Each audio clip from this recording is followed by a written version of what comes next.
It is bj.show. Did I get that? BJ? I still BJShow.co. Yeah, I couldn't get bj.show. Actually, I could. It was going to cost like $10,000. We don't need that. We don't need that. It's Brad and John. I'm Brad. He's John Combest. You can check out his website at Combest. Man, I can't talk this morning. JohnCombest.com. John, John, Combest, Combest. Put it all together, JohnCombest.com. Now, I want to talk about something that I'm working on, but I'm going to dovetail into something that I want to ask you about as well, too. Yes. I have had a website up for a long time, which have not done much with, and I'm gearing up for 2024 to really, really, really make this a informative website. It's called Westplex.news. Westplex.news. Did you? I've been there, and I've heard the promos for it on 107.1. Right. Westplex.news is a news site primarily aimed at the Westplex, meaning the 8 big cities of the Westplex: St. Charles, St. Peter's, Weldon Spring, et cetera, et cetera, et cetera. Okay? And I have been tweaking it more. As a matter of fact, by the beginning of the year, it may go into a major, major, major facelift to really take it into the next level and really have it be a source for news for the Westplex. I've talked to you about this. I've mentioned this to other people as well, too.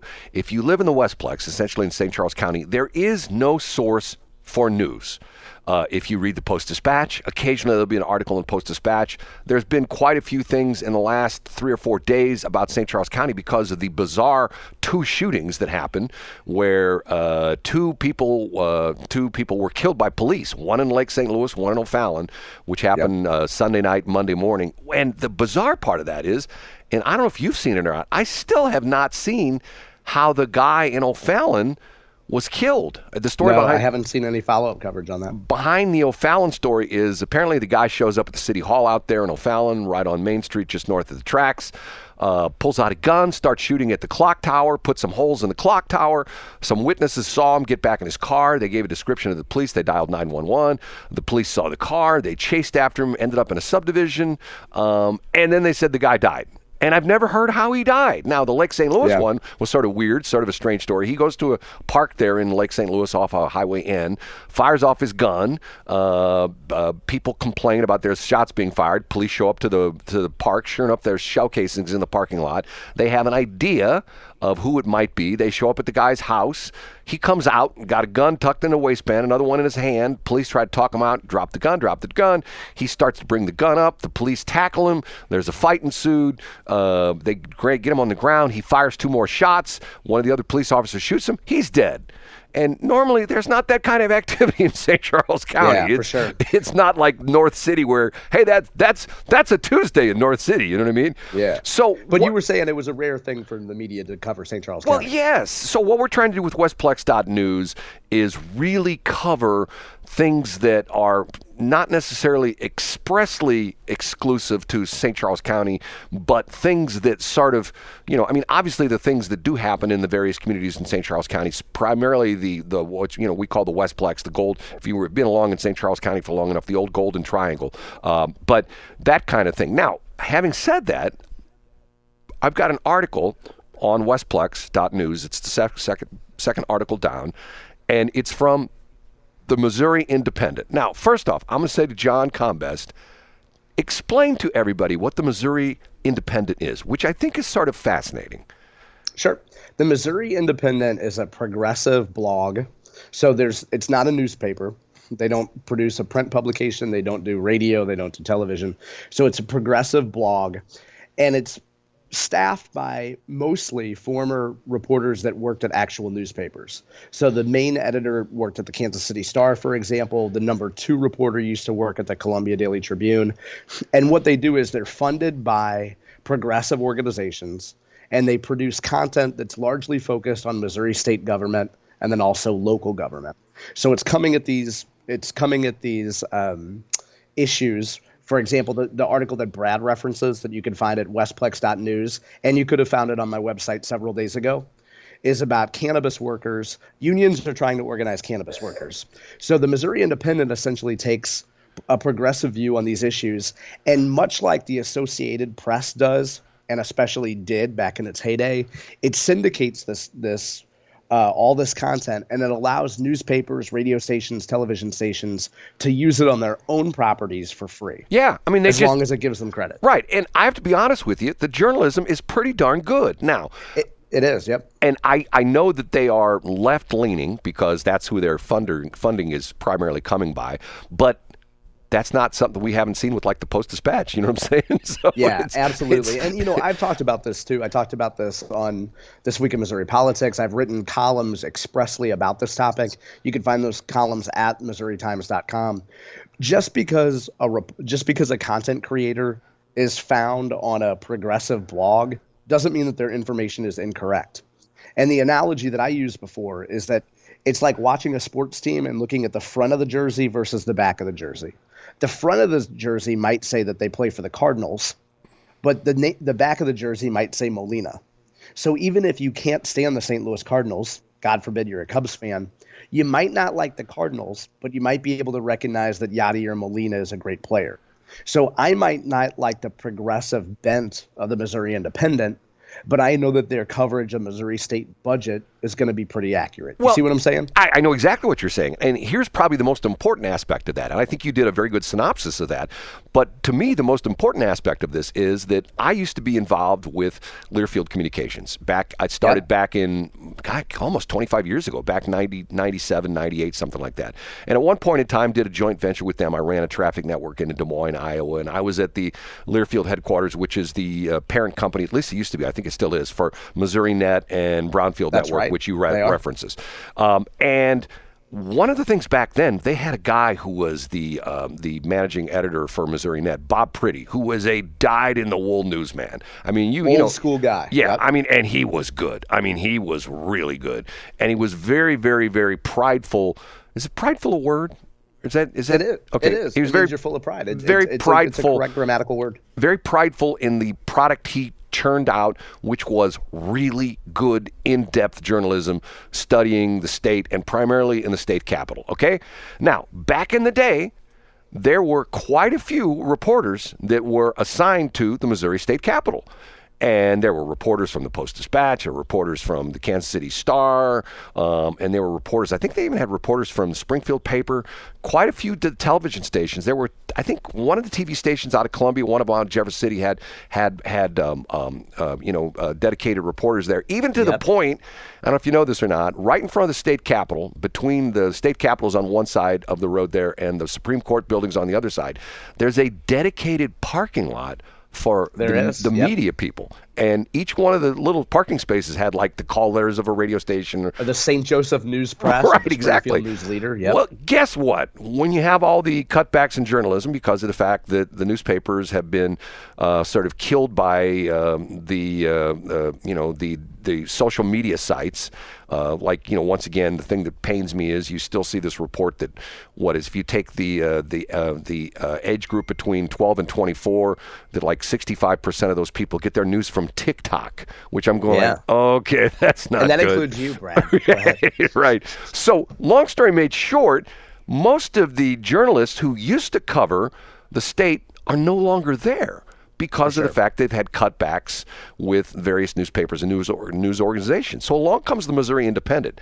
And when I first heard this, matter of fact, I heard the guy interviewed, is the head editor, is his name John something or other? Jason Hancock. Jason Hancock, right. I heard him interviewed on St. Louis Public Radio. Actually, he was a guest on the only live show on St. Louis Public Radio, which is the St. Louis show. on the Air. Right, St. Louis on the Air. And I was very impressed with what he said. And, talked about that and he addressed these issues squarely, that there's not enough coverage of Jefferson City, the things that go on in the Capitol, the